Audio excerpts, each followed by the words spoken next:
Bu Atin. Iya, waalaikumsalam. Oh ya, silakan duduk Pak Dev. Alhamdulillah Pak Dev, gimana sehat juga? Alhamdulillah, penuh semangat. Alhamdulillah. Iya, sama saya juga semangat mau ada Pak Dev mau curhat begitu. Siap, iya. Iya, gimana? Ya. Ini Pak Dev, saya itu mau kucing dengan ada janji dengan Bu Dika, iya Bu Dika. Katanya Bu Dika mau curhat-curhat juga. Nah, sebelum saya ketemu Bu Dika nih, saya mau konsul dulu ke Pak Dev. Iya. Siap. Iya. Hari ini Bu Atin itu mau ada coaching ya? Iya, dengan Bu Dika. Berapa ini Bu?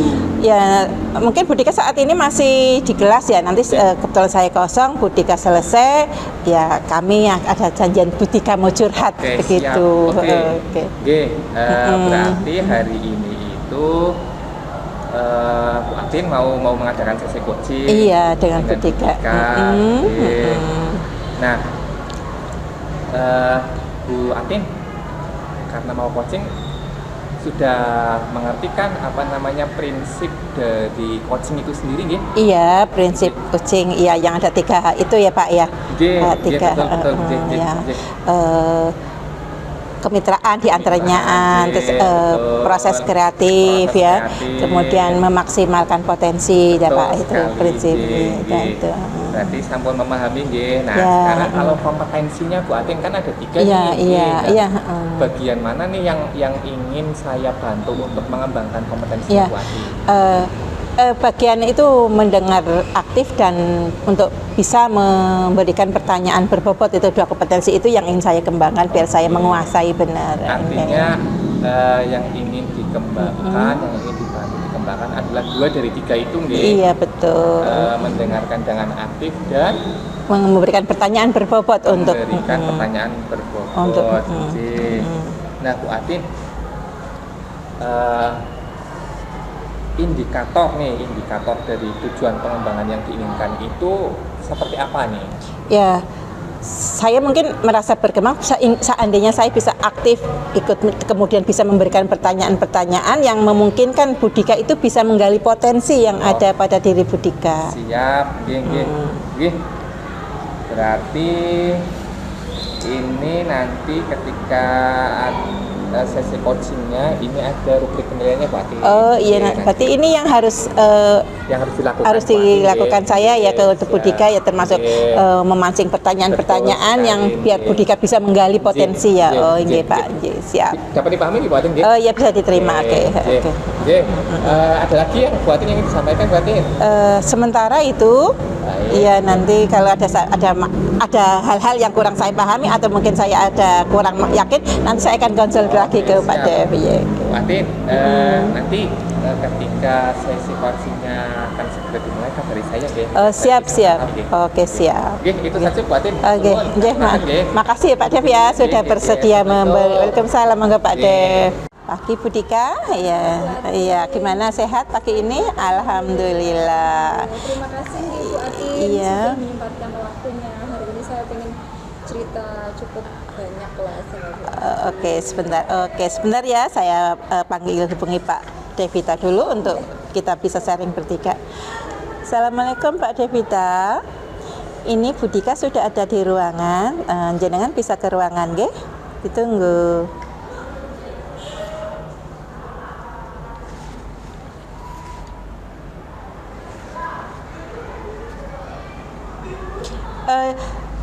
Iya, sambil menunggu Pak Devita ya. Tadi setelah ini masih ada jam lagi atau tidak nih? Jam terakhir ya. Berarti kita tidak. Waalaikumsalam. Oh, monggo. Iya, oke. Pagi. Oke, siap. Oke. Ini berarti sudah ini ya, sudah bebas sementara ya. Oke. Kemarin kan sudah menghubungi saya mau curhat nih.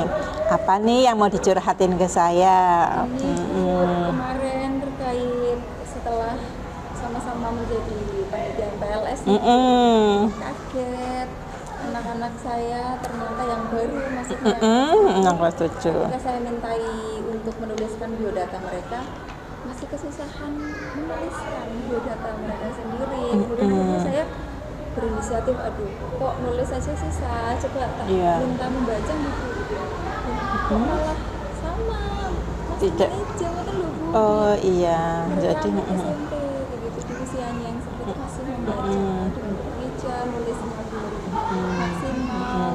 Kemudian ketika saya hadapkan dengan beberapa soal numerasi, sama sekali tidak menangkapnya. Bagaimana ini? Makanya saya jadi kebingungan sendiri. Iya bisa dipahami sih. Jadi tujuan Budika curhat ke saya itu untuk itu ya mengadukan permasalahannya ya anak-anak kita yang sekarang udah SMP kok tidak bisa baca tulis ya. Jadi saya pengennya ya biar nanti anak-anak saya bisa lancar baca tulis, setidaknya untuk numerasi sendiri bisa terselesaikan. Begitu Iya, tujuannya sendiri. Makanya saya cobalah pengen ngobrol sama Bu Ati. Iya. Curhat tentang permasalahan anak-anak dan tujuannya biar anak-anak itu ingin bisa baca nulis itu bagaimana ya. Terus ada nggak angan-angan atau gambaran apa sih yang diinginkan, misalnya anak-anak ingin baca menulis itu, ada nggak rencananya apa yang akan Budika ini lakukan ini, rencana apa ini? Untuk perencanaan sendiri ya nanti saya akan mendampingi lebih beberapa anak tersebut. Nanti saya mau coba konsultasikan juga sih Bu, setelah ini saya ketemu sama Bu Ati, nanti rencana saya juga akan berkonsultasi dengan Bapak Kepala Sekolah ketika nanti saya punya rencana seperti ini bagaimana karena nanti rencananya saya akan pendampingan khusus dengan anak-anak. Berarti Budika ini ya mempunyai ada kekuatan tersendiri ya yang bisa jadi modal untuk pendampingan itu ya, yang Budika rasa ya, saya dengan ini saya akan mampu untuk membawa anak bisa baca tulis itu. Menurut Budika kekuatan apa yang ada di dalam diri Budika? Yang pertama sih kesadaran profesi saya kesadaran profesi dulu kan masa saya membiarkan anak didik saya seperti itu. Iya, bagus itu. Apalagi sekarang SMP Bu, iya, tingkatnya kan kayak kurang iya. Saya pengennya sih biar nanti anak saya lancar baca tulis, itu yang pertama. Kesadaran diri saya dulu. Dari tadi saya insya Allah telaten lah Bu bisa mendampingi anak. Ya, kesadaran profesi bagus ya. Semoga sih Bapak Ibu guru semuanya mempunyai kesadaran begitu ya Bu, biar masalah-masalah ini kan dengan bersama-sama bisa kita atasi ya. Sebuah harapan pasti saja ada kendala, misalnya rencananya kapan ini mau misalnya ini Budika itu adanya kesadaran itu merupakan peluang. Nah, mau mengadakan pendampingan khusus ya tadi ya. Rencananya mau dilaksanakan kapan? Nah, untuk rencana sendiri sih saya akan melaksanakan setelah ini selesai setelah sharing-sharing iya dulu sama Bapak Kepala Sekolah. Kemudian bagaimana nanti tanggapan Bapak Kepala Sekolah, apakah perlu langsung atau ada jam-jam khusus, nanti saya baru akan bertindak begitu.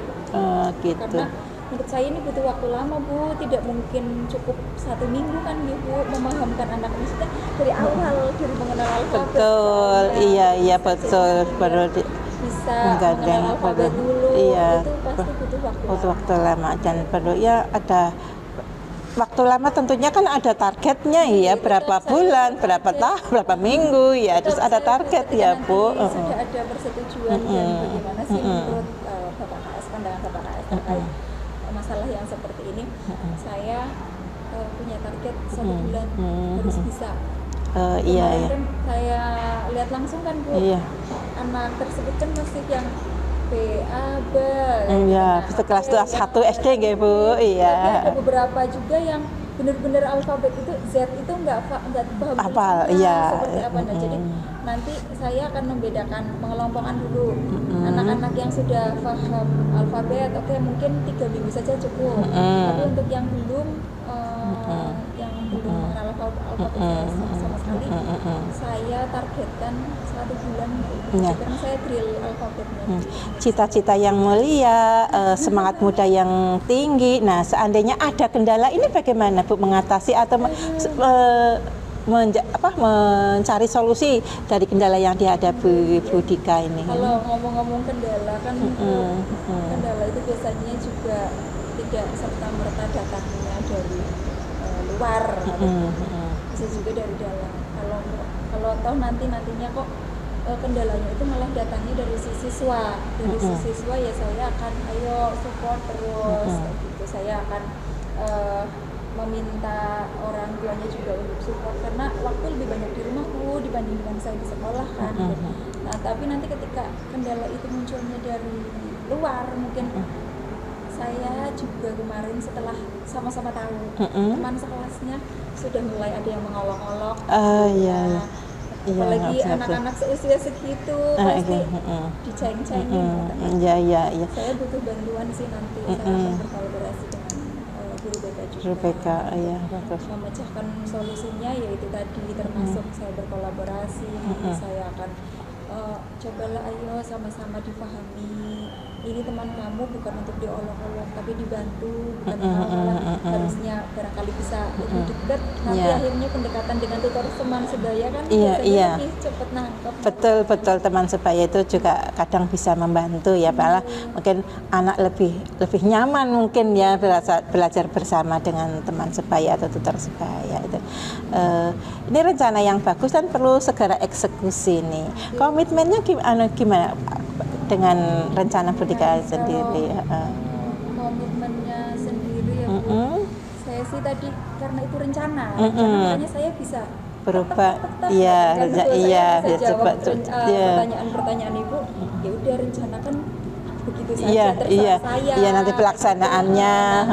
Tapi ketika Bu Atin tanya komitmen saya ini, agak itu Bu. Jadi nanti komitmennya ya Bu, saya akan tetap berusaha untuk mentelalahi, cobalah ayo biar teman kamu sama-sama bisa. Saya akan merangkul teman-temannya biar dia itu nyaman belajar walaupun dari dasar lagi. Teman kamu nyaman walaupun tidak sebanding dengan kamu untuk urutan pembelajarannya, tapi biar dia nyaman dulu. Nanti saya berkomitmen juga untuk mengajak wali orang tua dari siswa tersebut, ayo tolonglah Bapak Ibu, ini sudah lewat jauh, panjenengan di SD 6 tahun putranya belum bisa, sudah sangat terlewatkan ini masa-masa itu, masa di SMP mau dilewatkan kembali. Saya akan ialah untuk benar-benar disiplin bareng-bareng demi anak. Keren itu. Keren, guru muda memang harus demikian, harus punya semangat, harus bisa membawa agen dari agen perubahan benar ya, harus juga kolaborasi dengan teman-teman yang lain, semoga berhasil. Oke, lanjut bisa di ini Bu Dika, saya rasa ini Bu Dika baik sekali ya, tinggal waktu mengeksekusi ya, tahapan-tahapannya sudah tertata. Menurut saya sudah, itu tinggal eksekusi saja. Nanti saya ingin lihat hasilnya dari perencanaan, pelaksanaan dan tindakan itu sejauh mana perubahan terhadap anak-anak itu. Nanti setelah ini sesi meeting itu saya mau mencoba konsultasi dengan Bapak KS. Siap. Saya langsung eksekusi, insya Allah nanti 1 bulan ke depan saya kabari. Siap. Semoga sukses Bu Dika. Terima kasih Bu Atin sudah menyempatkan sama-sama. Sama-sama Bu Dika. Terima kasih. Iya, ini sebentar lagi sudah ditunggu, tadi ada telepon masuk. Oke, monggo silakan lanjut. Wah, udah selesai buat ini ya. Mantap sekali tadi saya mendengarkan coachingnya selama proses coachingnya. Oke Bu Atin. Ini masuk ke tahap terakhir nih Bu Atin, dari apa yang Bu Atin minta kepada saya terkait penguatan ya. Nah, Bu Atin, tadi saya lihat nih selama proses coaching itu bagus sekali. Nah, saya ingin bertanya Bu Atin, tadi meskipun saya sudah melihatnya tadi secara langsung, saya ingin mengkonfirmasi dengan Bu Atin tadi selama proses coaching itu apa saja yang tadi dilakukan oleh Bu Atin? Iya, itu tadi saya tanyakan ke Bu Dika tujuannya curhat ke saya itu apa. Bu Dika itu menyampaikan tujuannya, latar belakangnya itu anak-anak yang tidak bisa membaca dan menulis itu yang ingin mencari solusi itu tujuannya Bu Dika. Kemudian bagaimana Bu Dika kok bisa mengambil simpulan anak tersebut tidak bisa membaca dan menulis itu, mengidentifikasinya bagaimana? Ternyata Bu Dika itu juga sudah memberikan semacam tes lah, disuruh membaca, disuruh menulis, tapi ternyata hasilnya tidak bisa seperti yang diharapkan atau tidak sesuai umurnya, tingkatan belajarnya. Mereka masih, anak-anak Bu Dika itu yang di Ampuh Bu Dika masih seperti SD itu menurut Bu Dika, sehingga Bu Dika mengatakan atau menyimpulkan bahwa anak tersebut tidak bisa baca tulis. Kemudian Bu Dika juga mempunyai rencana itu akan mengadakan pendampingan khusus, dan Bu Dika akan mengadakan pendampingan khusus. Kemudian Bu Dika seandainya ada masalah, Bu Dika berkolaborasi juga dengan BP tadi, dengan BP. Bu Dika juga menentukan target waktunya untuk bisa membawa perubahan anak-anak yang tidak bisa membaca tulis. Kurang lebih dalam 1 bulan Bu Dika akan menghasilkan perubahan. Kemudian saya lihat Bu Dika juga berkomitmen dalam rencana yang akan dikerjakan. Itu seandainya ada kasus-kasus yang serupa, Bu Dika akan menerapkan itu juga di kelas-kelas yang lain seandainya kasus yang sama ditemukan. Oke, Bu Atin. Ini kalau saya cermati apa yang disampaikan Bu Atin itu sudah sesuai dengan apa yang saya catat, Bu Atin. Sudah mengikuti alur tirta, mulai dari Bu Atin menanyakan tujuan, melakukan identifikasi, menggali potensi dari rencana si coachnya yaitu Bu Dika, dan yang terakhir itu menanyakan terkait dengan tanggung jawab yaitu komitmen. Bagus sekali Bu Atin. Nah Bu Atin, selama prosesnya ini tadi apa yang Ibu Atin rasakan? Ya, saya sendiri merasa lega. Maksudnya saya lega, saya bisa bertanya yang akhirnya bisa memancing Bu Dika untuk menemukan solusi dari masalahnya Bu Dika itu sendiri. Oke, begitu ya Bu Atin ya. Baik, ini sesuai dengan apa yang Bu Atin sampaikan di awal tadi, bahwa Bu Atin ingin saya itu menggali potensi dari Bu Atin dan ingin mengamati bagian kompetensi, mendengarkan dengan aktif dan mengajukan pertanyaan berbobot. Dari catatan saya Bu Atin, ini Bu Atin itu sudah baik, Bu Atin sudah bagus, karena tadi saya perhatikan juga Bu Atin dengan antusias merespon apa saja yang disampaikan oleh Bu Dika sebagai coach, dan yang tidak kalah pentingnya adalah Bu Atin mampu menangkap apa yang disampaikan Bu Dika, kemudian diolah sedemikian rupa dan diajukan menjadi pertanyaan berbobot, yang mana berimplikasi Bu Dika menjadi mengeksplor dirinya sendiri untuk menghasilkan solusinya begitu. Nah Bu Atin, itu catatan dari saya Bu Atin, artinya kompetensi Bu Atin itu sudah bagus di bagian mendengarkan dengan aktif dan mengajukan pertanyaan berbobot. Indikatornya adalah tadi coachingnya sendiri sudah menggali potensinya diri sendiri dari pertanyaan yang Bu Atin ajukan. Terakhir ya Bu Atin ya. Nah ini kan sudah bagus nih Bu Atin, tadi proses coachingnya itu sudah bagus, dan selanjutnya Bu Atin ingin kompetensi apa lagi nih yang perlu dikembangkan seperti itu? Mungkin ya saya ingin kompetensi yang lain juga berkembang. Karena baru 2 kompetensi, saya ingin kompetensi yang lain bisa berkembang juga dan memantapkan 2 kompetensi yang sedang saya usahakan berkembang. Oke, siap. Oke, artinya Bu Atin ingin selain 2 kompetensi tadi, kompetensi yang lain juga ingin dikembangkan, yaitu kehadiran dengan penuh, nggih. Nah, Bu Atin kedepannya mungkin Bu Atin ini sudah bagus, dan Bu Atin juga sudah menyampaikan bahwa ingin memantapkan lagi. Mungkin seiring berjalannya waktu pastinya Bu Atin akan semakin bagus lagi, keterampilan coachingnya akan semakin bagus Bu Atin kedepannya. Mungkin hanya sekedar itu ya Bu Atin, lebih banyak nanti kegiatan coachingnya Bu Atin, nggih. Berlatih praktik nggih. Sharing dengan teman nggih. Dengan Pak Dek juga. Nggih. Ya itu saja Bu Atin, karena ini hasilnya sudah bagus. Saya pamit undur diri nggih. Ini semoga hasilnya nanti semakin lebih baik lagi. Saya tutup nggih, pamit undur diri. Assalamualaikum warahmatullahi wabarakatuh. Waalaikumsalam warahmatullahi wabarakatuh. Monggo Bu Atin nggih. Terima kasih.